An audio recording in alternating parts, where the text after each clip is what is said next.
Hello అందరికీ first time veg manchurian try చేశాను. ఇంత పర్ఫెక్ట్గా వస్తుందని అస్సలు అనుకోలేదు. టేస్ట్ అయితే సూపర్గా ఉంది. చాలా రోజుల నుంచి అనుకుంటుంటే ఇప్పటికి కుదిరిందనమాట. క్యాబేజీ అండ్ క్యారెట్ని వాష్ చేసుకొని సన్నగా తురుముకోవాలి. రెండింటిని బాగా కలిపి అందులో ఉన్న వాటర్ మొత్తం తీసేసి ఇలా పిప్పిలా చేసుకోవాలి. వచ్చిన పిప్పిలో ఒక మీడియం సైజ్ బంగాళాదుంపను ఉడికించుకొని ఉండలు లేకుండా కలుపుకోవాలి.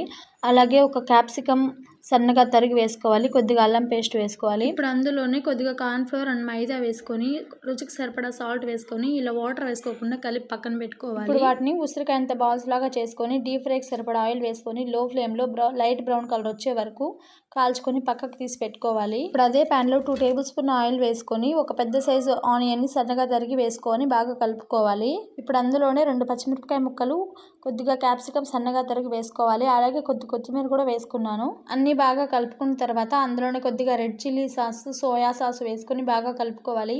లాస్ట్లో టమాటో కెచప్ వేసి బాగా కలిపిన తర్వాత సపరేట్గా 1 స్పూన్ కార్న్‌ఫ్లోర్ తీసుకొని ఇలా కొద్దిగా వాటర్ యాడ్ చేసుకొని ఉండలు లేకుండా కలిపి అందులో పోసుకోవాలి.